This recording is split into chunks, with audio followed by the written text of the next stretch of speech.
Ladies and gentlemen, please put your hands together and give a nice, warm LinkedIn welcome for your host of today's speaker series, Ty Heath.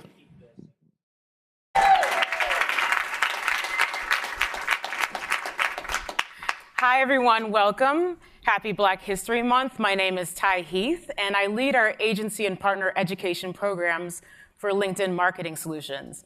I'm also the president of our Black Inclusion Group. Thank you, folks. So it's not every day you have a chance to reconnect with someone that really inspired your career. I have that opportunity today.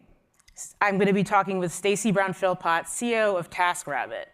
Stacy and I first met at Google. It was early in my career, and she's someone who really inspired me. She started the Black Googlers Network, and I watched her rise through the ranks at Google. I saw in her what's possible for the future, especially at a time when there weren't very many leaders that looked like me, and there weren't very many employees that looked like me. Today, Stacy's known as a master of scale in finance, and she happens to care very deeply about diversity, inclusion, and belonging. So today we're going to be talking about the gig economy, the future of work, and TaskRabbit's role in it, and of course, diversity and inclusion. Today's talk is for leaders, future leaders, and those of us who are interested in breaking the mold of what leadership and executives look like. So with that, I'd like to welcome Stacy to the stage.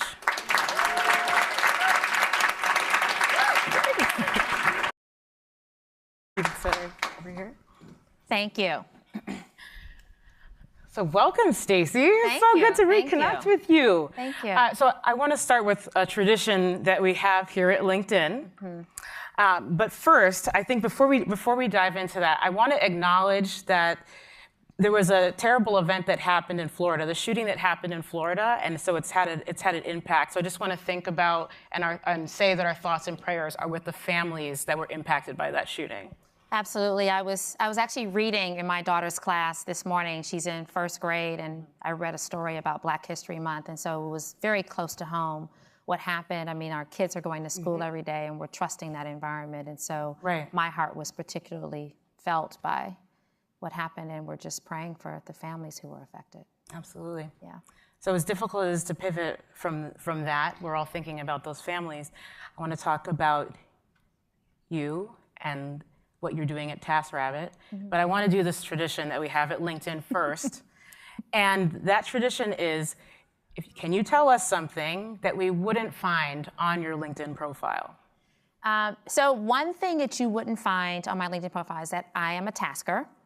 So that's one job description that's not there. One of the things that we do at TaskRabbit is we require everybody to task. And it's about staying proximate and understanding what's going on in the tasker community. So my last one was house cleaning. There was a person who was moving out of their apartment, and they need to get their security deposit back. And so I was tasked with going in and helping to clean the oven, like the deep clean of the oven. Who has cleaned their oven in here? Nobody. Exactly. There was not a self-cleaning oven, so I had to get down and dirty. Were they surprised to see you? Did they know who you were? He didn't know. He might know now because this thing is broadcast live, but he didn't know that I was the CEO. That's awesome. Kudos to you. TaskRabbit, by the way, helped out at my wedding, so we needed someone to set up flowers. So I'm just so appreciative of that and that tasker. So shout out to that tasker. So just to set the stage, I want to make sure everyone understands what the gig economy is, because not everyone may know what that is.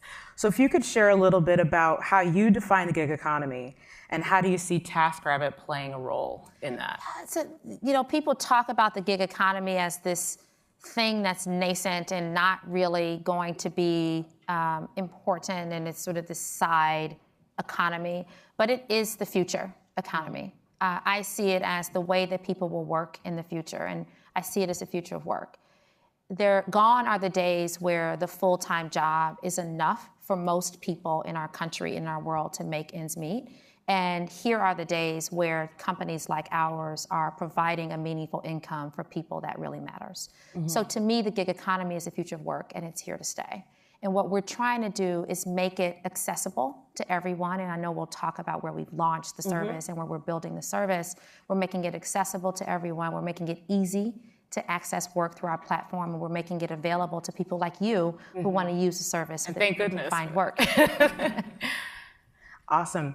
So in talking about where TaskRabbit's going and expanding the gig economy, so I know there was the IKEA acquisition, and more recently their services launched in 2 Bay Area stores and 1 in Brooklyn, so with IKEA. Can you tell us a little bit more about what that makes possible and also how you see that evolving? Yeah, so our launch in the Bay Area stores is really just the first step in the acquisition becoming real. Mm-hmm. A lot of people say, I don't really understand why, IKEA did this deal, but our number 1 category of work on TaskRabbit is furniture assembly. And it's primarily IKEA furniture assembly. So after we announced, everybody sort of realized that, it's obvious that there's so many people who want to go in this store and buy something, but they don't.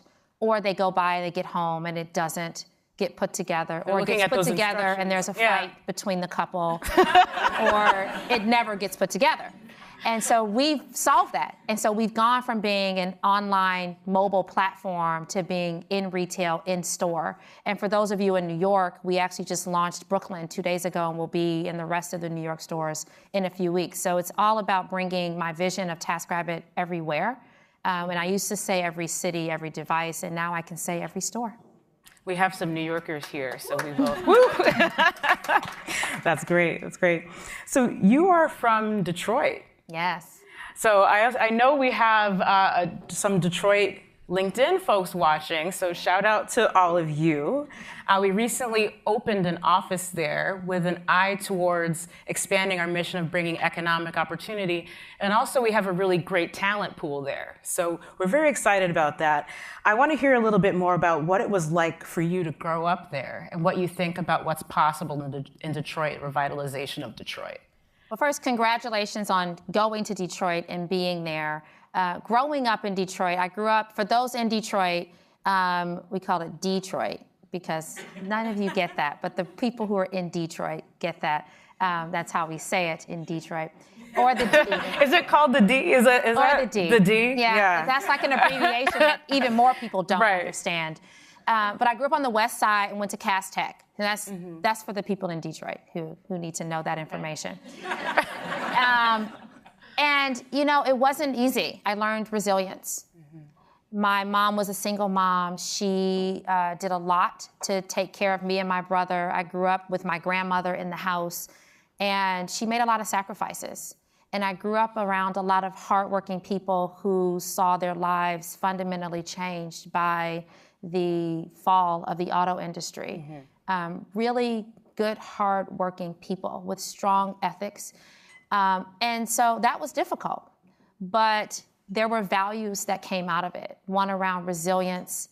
We interviewed Brad Smith at TaskRabbit yesterday, and he talked about his last favorite book that he read was Grit by Angela Duckworth. And if you haven't read that book, you should. Or you could grow up in Detroit like I did, because I just had to learn That's the where the grit grit comes from. But it really taught me that I had to stand up for myself. I learned that I had to fight for myself and what was important. And as a part of that, I had to define what I was going to become, because there weren't a lot of role models who were doing things that I was interested in. There were people who were doctors and people who were lawyers, and for a long time I thought that's all I could be. We didn't have tech. So I was charting a whole course. So when I think about the city of Detroit and what's possible, and the fact that LinkedIn is now there, you have a city where people have grit. It's innate to who we are. And we have a strong work ethic. We have a strong desire to do something that matters and build something that matters. And that foundation is really hard to create, but now that you have it, the opportunities are endless. So I'm glad that you're in Detroit. People say, oh, this is where we should be. Absolutely, it's where you should be. And I would use it as a chance to not just think about what you can build for LinkedIn globally, but what you can give back to the local community in that city, in my city. Yeah, in your city, I like that. City. So that grit and resilience, I'm sure, has propelled you a great deal in your career. Has it also shaped your worldview or how you approach leadership at TaskRabbit as well? Yeah, it shaped a couple of things. It shaped the decision to go to TaskRabbit. I felt, I've been charting the course of my life for a long time of how do I do something more?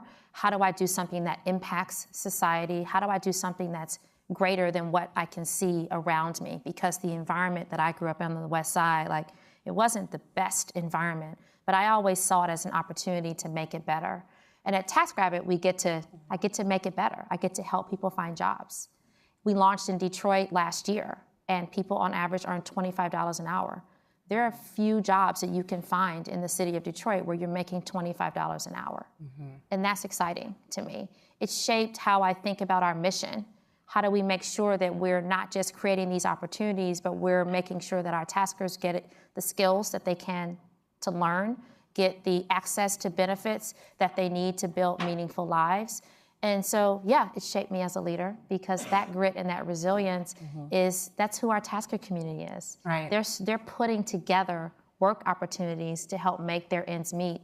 So it helps me stay connected with the community. That's the most important part of our platform. I think that's important, absolutely, to stay connected. And the fact that you have your workforce out there tasking also allows you to stand in their shoes. So I think that's really special.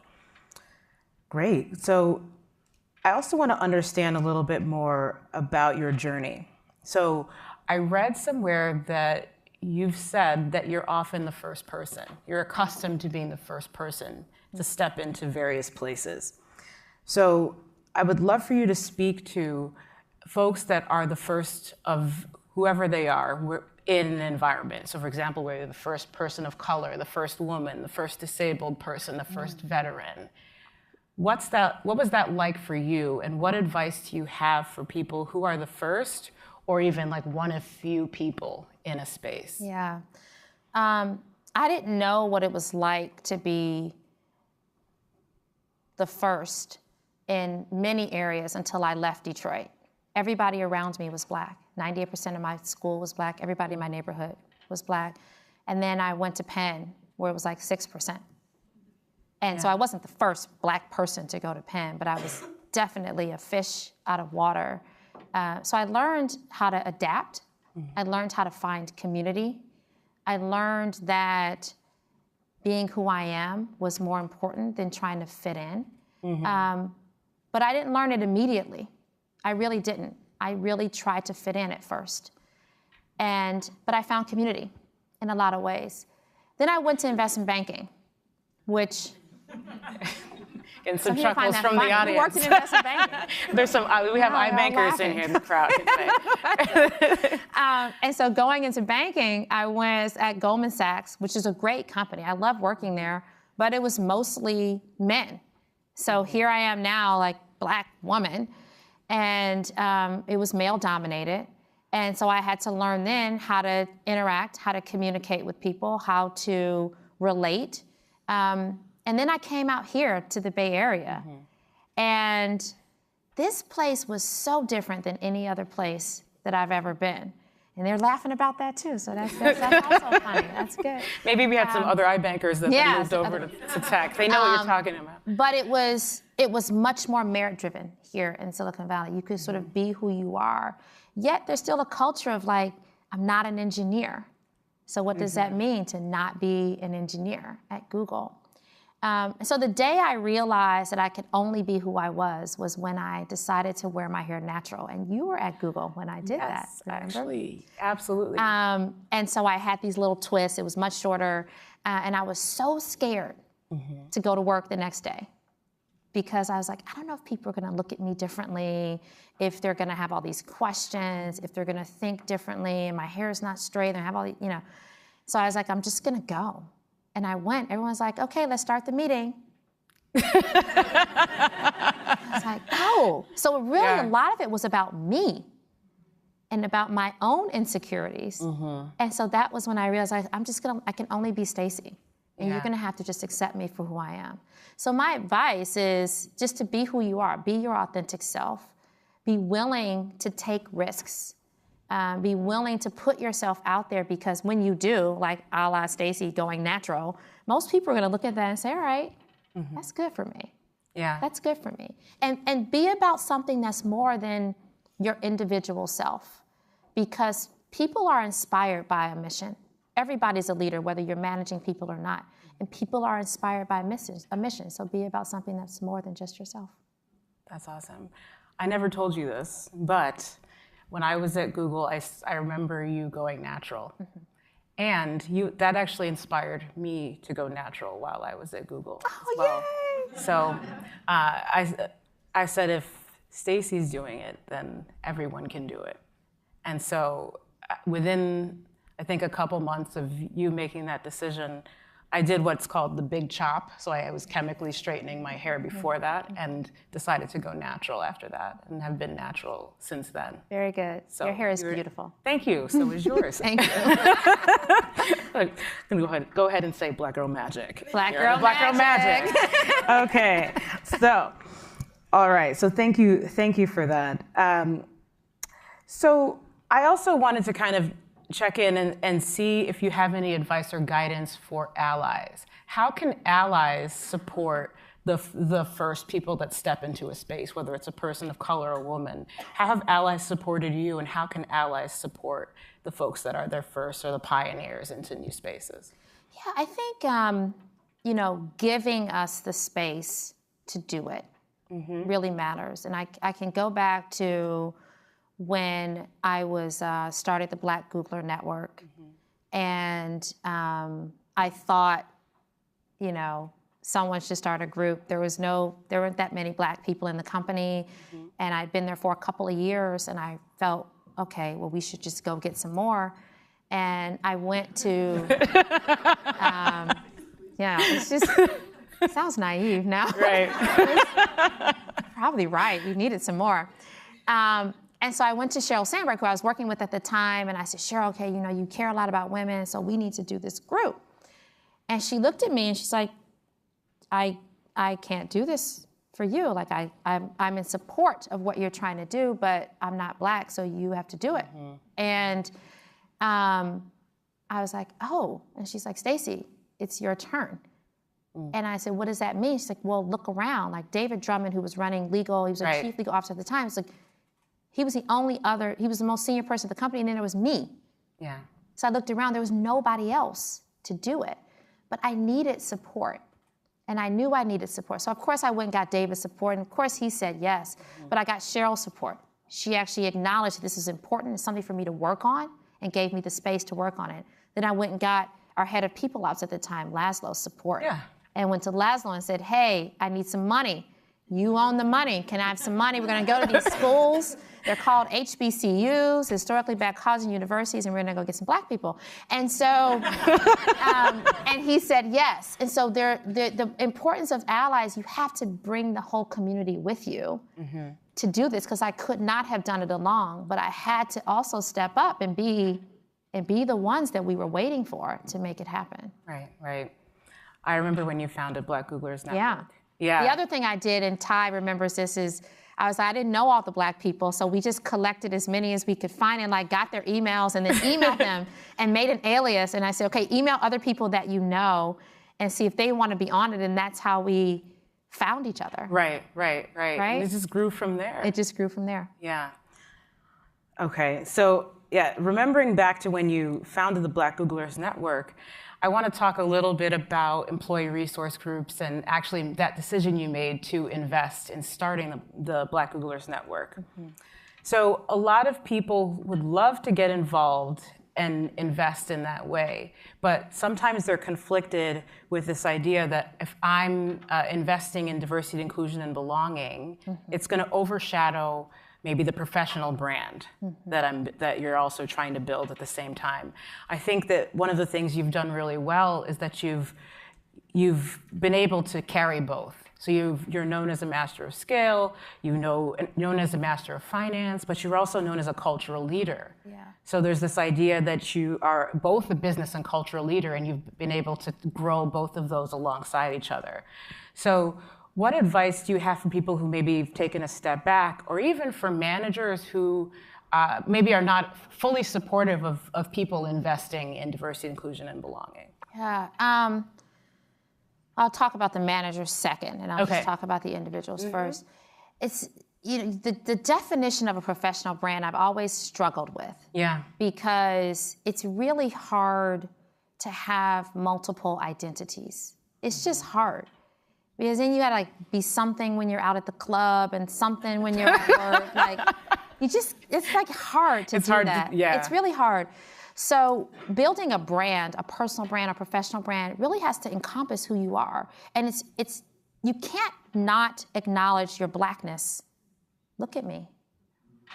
Look at the color of my skin. I can't not acknowledge it. It has to be part of who I am. I think I didn't realize, and I'll tell this story, this might be a long answer, but it's important. I want to tell it, how important it was to integrate that with my professional, what you define as your professional brand, was in July of 2016 when we had all of the repeated kind of multiple shootings by white police officers of Black men. And it just got national and then ultimately international attention because of social media. And I couldn't, going to work that Monday was the day I realized I had to be a Black woman before I was CEO. And I had to be a Black woman and a CEO at the same time and talk to my company about what it was like to be Black in America. And so divorcing my ethnicity from my professional brand, I couldn't do it that day, and I haven't forgotten that since. So I encourage everybody who is thinking about getting involved in big or whatever other way you want to self-identify, however you identify, that is a part of who you are. And to deny a decision to participate in a community that is your work environment, that is an important part of who you are, is denying who you are. So now let's switch and talk about the managers, because that also was a message for the managers. To deny someone an opportunity to like go to the event and volunteer or help organize a group of students coming to the Bay Area and they want to come visit LinkedIn is denying somebody of who they are. And yes, it needs to be, you need to do a good job. You have to be performing. You have to be meeting or exceeding expectations in your core job. But to not think it's important is to not think that building a great business is important. It should be no secret to any leader or manager at this point that having a diverse work environment is better than a non-diverse work environment. And it should be no secret at this point that having a diverse work environment where people can be self-expressive of who they are increases retention. People won't leave when they find community in the environments that they're in. So if there's any manager who's listening to this who doesn't agree with me, I'm happy to have a conversation with you afterwards. Thank you. And it's hard because you have goals. We have a meeting and there's a presentation and then there's an event tonight and you're worried that the person on your team isn't giving their all. But if you want them to give them their all, they have to be able to be their all. So give them the space to be their all. That would be my message. Thank you. Respect for that. So I'm so grateful to work in a place, in a company that enables these types of conversations. And I know that's not necessarily the case for all companies. So I don't know if you have any thoughts about folks that are at companies that maybe aren't as progressive.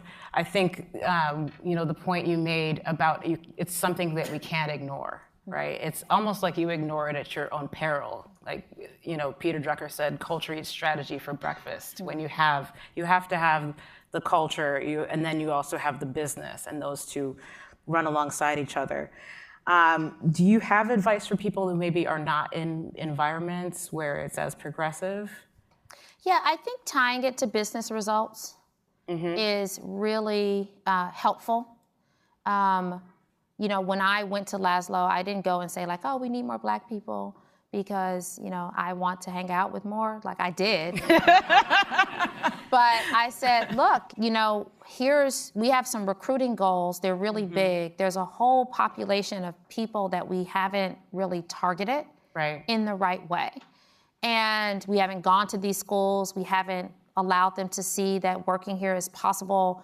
And if we do that, then we can hit our recruiting goals, right? So very simply figuring out how to tie things to business results and being an advocate. And then it goes back to the allies.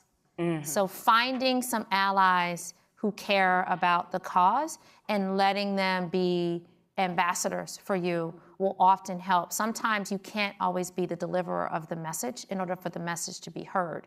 And being okay with someone else delivering the message might be the right answer. Awesome. Okay, so we're going to be moving to audience questions soon. So I just want to queue up and let folks know that if you do have a question, be thinking about that and step up to the mic in just a few minutes. I just want to ask you, as you look back on your career journey, what are some of the ways you've invested in yourself, either personally or professionally, that have really supported the growth of your career and your personal life too? Yeah, I think, so I'll do both personal and professional. Personally, I have figured out that I need to exercise often in order to be less stressed. And I heard you had Ariana Huffington who talked about sleep, and I'm still working on the sleep part, but the exercise part, I do. So I try to exercise a couple times a week. I swim because I'm in the water, and no one can talk to me when I'm in the water. Like, no one can call you. No one can talk to you. It's like, so relaxing. Yeah. So I think finding places and times for me to really detach have been helpful. I think professionally, it's been taking a lot of risks that don't seem obvious at the time. And one of them was going to Google. I was in investment banking. I'd gone to business school. And I said, Mom, I'm going to go to this company called Google, and she's like, oh, what is that? I was a search engine. She said, oh, honey, if that thing doesn't work out, you can always go back to accounting, because I studied accounting before going to grad school. And so it didn't seem obvious in 2003 that Google was going to become Google. And then I said, I'm leaving Google, and she's like, why are you leaving Google? Because, that's crazy. I said, I'm going to go to TaskRabbit. What is TaskRabbit? And she said, oh, if that doesn't work out, you can always go back to Google. And then, of course, we just sold the company to IKEA. We built this global business, and we're expanding the business with the world's largest furniture retailer, and I'm very proud of what the team has been able to accomplish. And so these steps don't seem obvious. Going to India and living and working in India. I remember when you did that. How long were you? I lived there for a whole year. Yeah. And I ran the Google office in India. And it wasn't obvious that was a good decision, because I had a great job in Mountain View, California. Chris and I were thinking about starting a family. And it wasn't clear that this was going to be a good move for me. But it helped me learn to adapt to my leadership style, to learn about different cultures, to figure out how to lead a larger team in a foreign environment. And that served me well. I have a deeper appreciation for people who are not like me, having been a true minority in a foreign country. It's helped me even more recently IKEA is a Swedish company, Right. totally different culture from how we operate in Silicon Valley. And I have a deep appreciation for their values, which are like our values, but the process by which we get there is different. And I can now think and work alongside people from different backgrounds. So that's really helped shape me personally, I think, and professionally. That's great. I definitely think there's something to be said for stepping into environments where you might be a little uncomfortable, but that's how growth takes place, when you're exposing yourself to that and challenging yourself. So great. All right, I want to transition and have some folks come to the mic if you have any questions for Stacy. So folks, come on up. All right, it looks like we have our first question.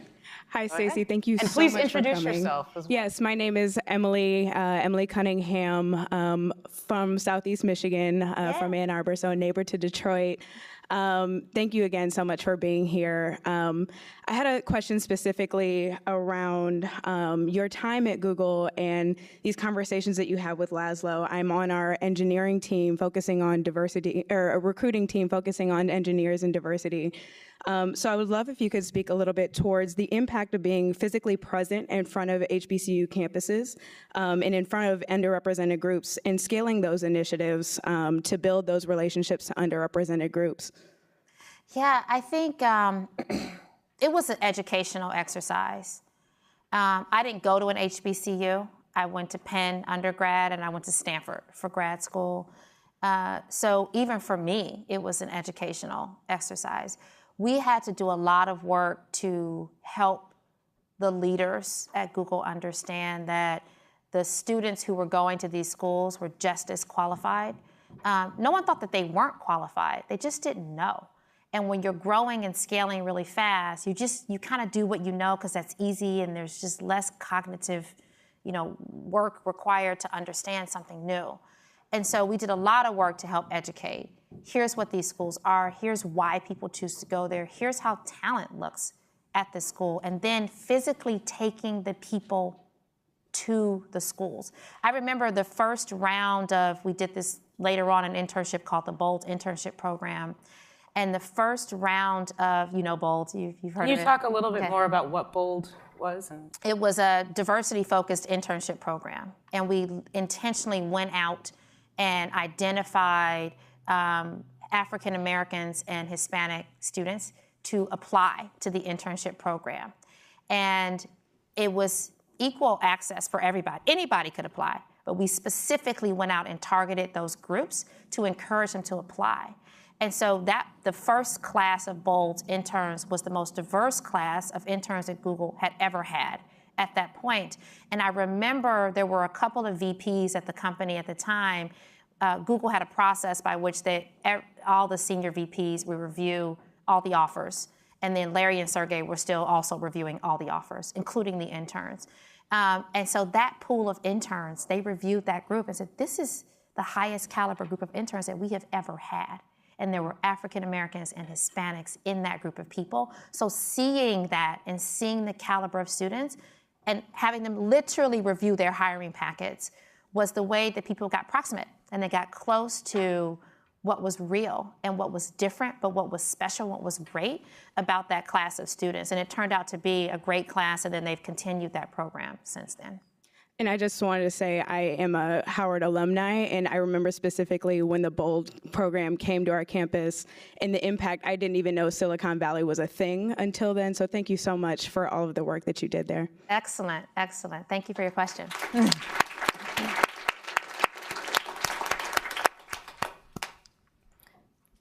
I have a question, from the stream. We have an employee in Omaha, Daniel, and he was asking, what was the turning point for TaskRabbit to really nail down your flow for projects?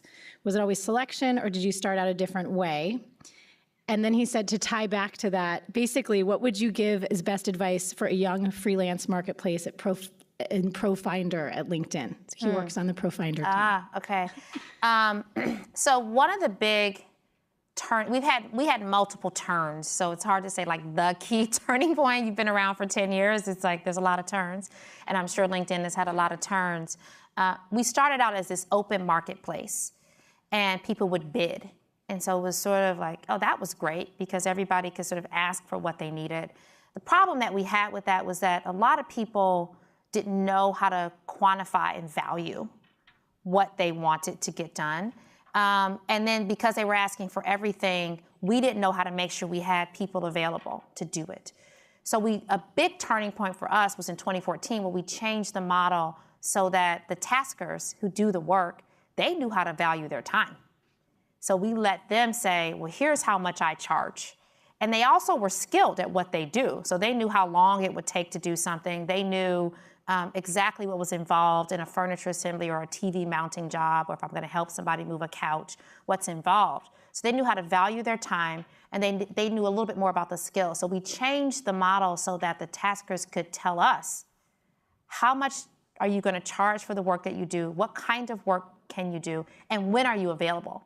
So now we only showed people who were available at a specific point in time for the specific skills. So when you came now, you didn't bid, but you were much more sure you were going to find people who were available at the time that you wanted for the work that you needed to get done.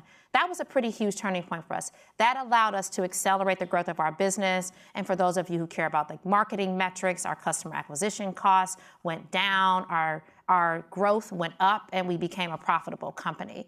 So my advice I don't know a lot about what Pro Finder is. I think the more specific you can be about the skills that are being offered and the more agency you can give to the pros is really important. The last piece I'll say is just quality. And I wouldn't call this a turning point, but we've always invested in the quality of the experience. We're a people-powered business. We have an app. You can go in the store now. But in the end, the person who shows up in your home, which is one of the most trusted environments in your life, to do something for you is a human being. Mm-hmm. And so the trust comes from the quality of the experience. And so we've always invested in making sure that the people who are tasking on TaskRabbit are of the highest quality. Great, thank you so much. A question? All right. Hello, Stacy. Thank you so much for coming to LinkedIn today, as well as starting the BOLD program. I was able to benefit from that directly. So my question for you today is for individuals that are interested in being involved in a community, whether it's an employee resource group or something that they self-identify with, how do you perceive they can be involved in it without it becoming their bubble? What do you mean by bubble? So if you want to imagine like back in high school, kind of like the table sitting, where you have the cheerleaders, the jocks, the nerds, and within Silicon Valley, of course, we don't want that to be the case. We want everyone to feel comfortable sitting really wherever. So instead of it being the Black inclusion group and the engineers and the marketers, how do you perceive that we can make sure that's still inclusive? Yeah, so we opened up everything to everybody. We had people later on in BGN, Black Google Network, that weren't Black. We did a lot of events that included everyone. They were like joint efforts and joint events, so that's one way to do it. And we always stress the importance of this is your identity. This is part of who you are, not all of who you are. And I think that message should come through in the leadership and how they talk about the inclusion groups, and how you as a member of those groups talk about those groups. At TaskRabbit, we believe in bringing your whole self to work every day. And if someone wants to organize an event, they can. So we have, my COO is from Scotland. So we've learned lots about Scottish culture and food. So he'll comment, there's somebody back there from Scotland. That's good. And today I think we have a celebration for Chinese New Year happening. And so anybody can come and celebrate whatever they want at the company. So I think that it's less about, I don't want to associate with this group because I'm in a bubble. There's lots of bubbles. Engineering is a bubble. I don't have any idea what's going on that black screen back there.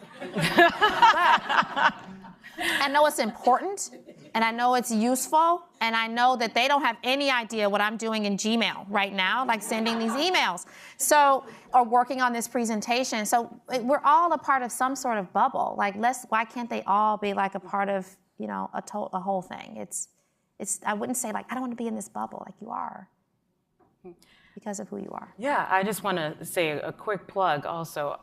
I would love for everyone to join the Black Inclusion Group. If there's something that you want to move, something you're passionate about, it's really open for everyone. And I also recognize that there's a lot of intersectionality in the different identities of the people in this room. So I encourage you to think about where you're passionate, where you want to make a difference, where you want to connect. It's such a huge opportunity to learn more and also become a stronger leader in interacting with other people. So I just want to underscore that. And we have another question at the mic. Hey, Stacy. We also recently went through an acquisition. And I think one thing that some people in this room may have been anxious about is the culture of LinkedIn and how that might change as we became part of Microsoft. And I'd love to hear about your experience and the emphasis you put on bringing your whole self to work and how that may have stayed true to that, or any challenges you've had during the period of integrating with a company that may have quite a different culture, or I perceive it to have quite a different culture. Yeah, that's a great question. Going through an acquisition is not easy, especially for Jeff, because I've been Jeff in that situation who's deciding to sell the company, right? And deciding if we're going to sell, now that we've made that decision, who are we going to sell the company to? And what happens to us afterwards? That's really hard. And so I'm sure he didn't take it lightly, and we all read what we read in the press, and you probably read what you read about TaskRabbit and IKEA. But for me, it was true alignment of values. IKEA is a very mission-driven company that is principled in a long set of 9 values that they aspire to. And TaskRabbit, we have our own values. So the beginnings of our conversations together were really about that. Do we have alignment on values? Are we mission-minded? We're a mission-minded company. We're revolutionizing everyday work. They're creating a better everyday life for the many people. There's the principles by which we sort of started the discussion mattered so much, and we spent so much time on that before we got to the tactics and the details of any particular deal. And so that translated into culture. The values are aligned. And so we all went in and we announced and we're happy. Look at our values, look at theirs. Some of the words are almost the same as some of the values. But we've gotten to a point where, yes, the culture by which they make decisions is different from the way we make decisions at TaskRabbit. But we can always go back to the values on which we decided to do this deal. We want to offer affordable services to anyone in the world who wants them. They offer affordable products all over this world. So we have this principle that we want to help people no matter what your income level is. Now, we may disagree on the process that we get there, by which we get there now, but we can think about a better way together, and that has helped me so much and so much of my team as well. So hopefully there's some values alignment with Microsoft that allows you to up-level a disagreement or a discussion so that you can get back to what you're really about and what you're really trying to do as a company together. Mm-hmm. Thank you. Hi, I'm Eva Scarano, and I just wanted to thank you so much for being here today and all of your wise words. They've been very inspirational. I wanted to ask, I feel so incredibly privileged to have grown up in a time where I feel empowered to be a woman in business. And so I have amazing leaders like you guys to look up to. So thank you for that as well. But on that note, in a time when white feminism is highly criticized, very understandably, I'm glad you touched earlier on how to be an ally to other people. And this goes to all groups of people. But the example and the answer you gave was specific to decision makers. So you reached out to people with power and with the D, as we like to say at LinkedIn, and they were able to support you in their decisions, but I'm entry level, bottom of the food chain. So I was just wondering how to proactively be an ally, in your opinion, to all groups of people as someone who is very much freshman, bottom of the food chain, aside from just genuine friendship. How do we provide proactive being an ally?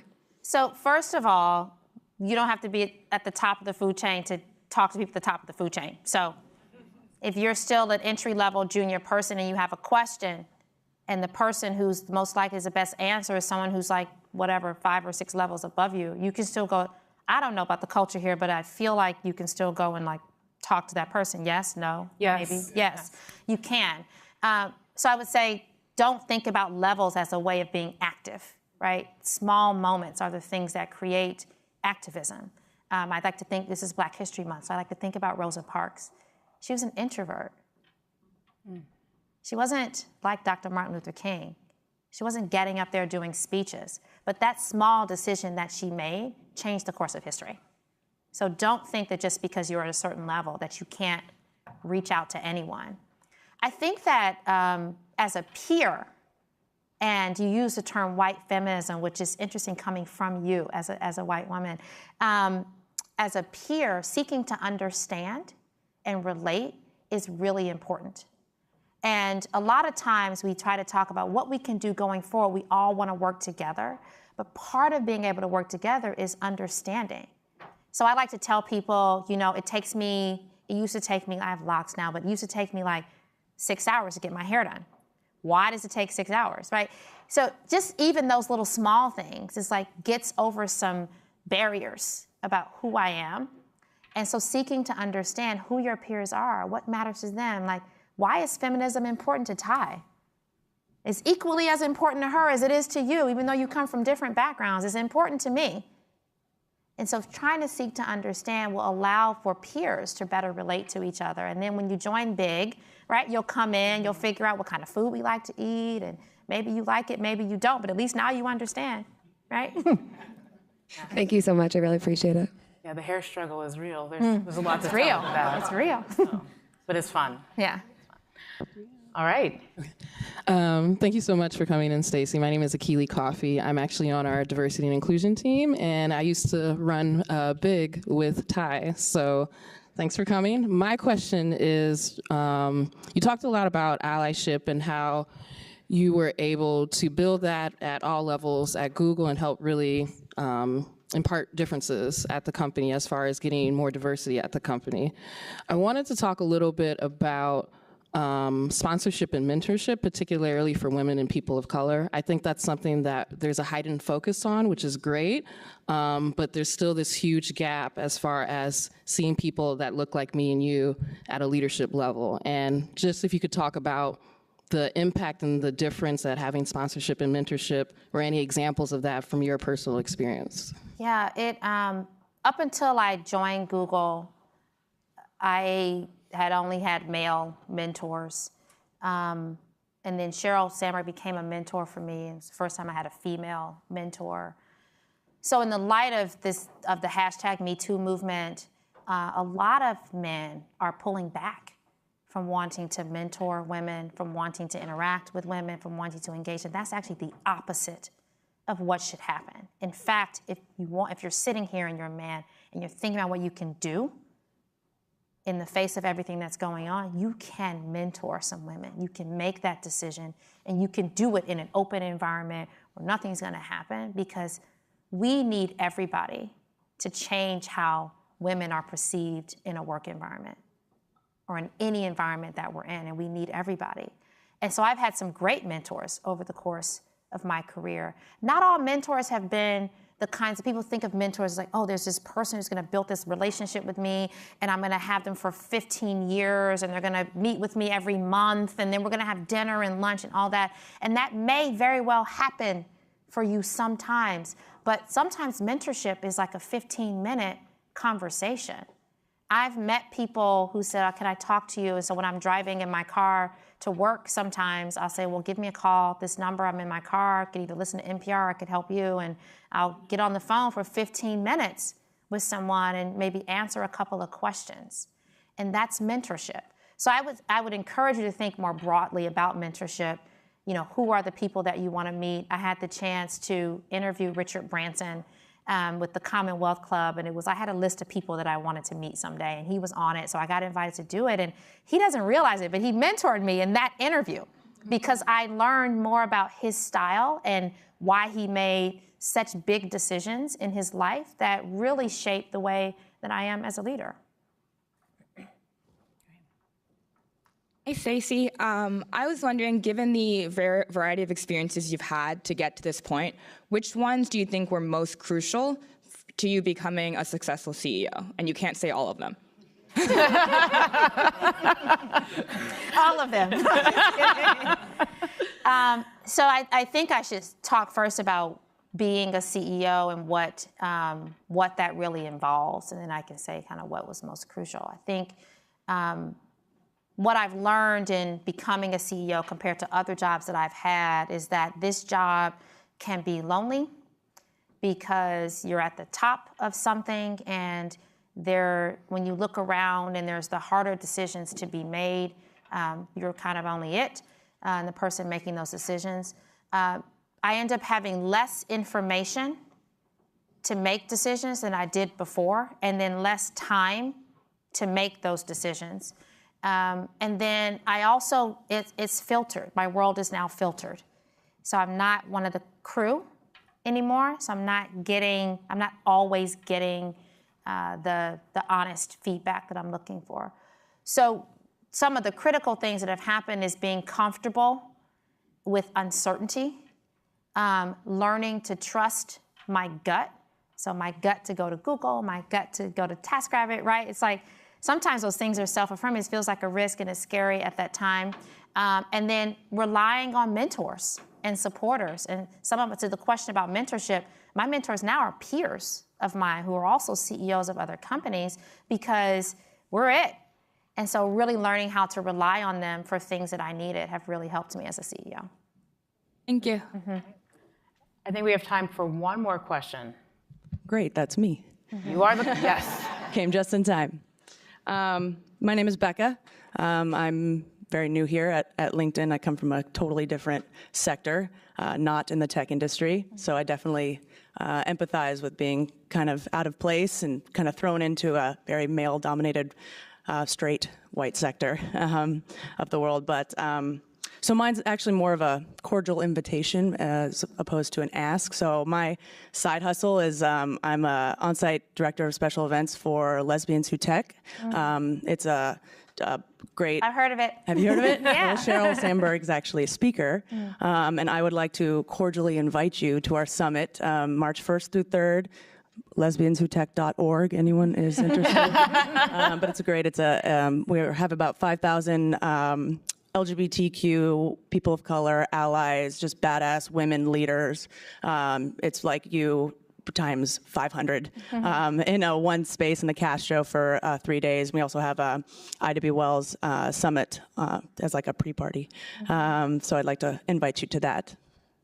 Well, thank you for the invitation. There's some people behind you who actually you should talk to. Okay. I will say thank you for just the invitation and being who you are. We have a very strong LGBTQ community at TaskRabbit, and it's an important part of who we are. And we talked earlier about no matter who you are, your ethnicity, your identity, all of that matters. And being willing to get up and tell us about your event, tell us that this is happening and extend the invitation, takes a lot of courage. So thank you. No, thank you for that. Thank you. Great. Stacy, I want to thank you so much for coming. This has been an enlightened, insightful conversation. There's so many lessons to pull away from this. I would love for everyone to keep their eye on what's happening with the gig and sharing economy. I think there's so much that we'll see as the ecosystem evolves. There's so much to take away in terms of just coming together as a community. And I think we're all leaders. We're all the stewards of the culture that we want to see in the world we want to create. So have lunch with someone you don't know. I'll say that. Have lunch with me. I'm happy to talk about what it's like to be me, and I want to know what it's like to be you. So thank you so much for coming through and sharing, and for being someone, for me, who has inspired a lot of my career path, whether it was just making the decision to go natural, whether it was making the decision to step up and get involved in our employee resource group here. You've been an inspiration for me. So thank you so much. Thank you. Thank you for having me. And then I want to also do a quick plug. We have a lot of really great speaker talks that are available from the past. To learn more about that, you can go to speakers.linkedin.com to check out those talks. Just a lot of really great things to learn from as well there. So please check that out. Thank you, everyone, for coming, and we'll see you at the next speakers talk with LinkedIn.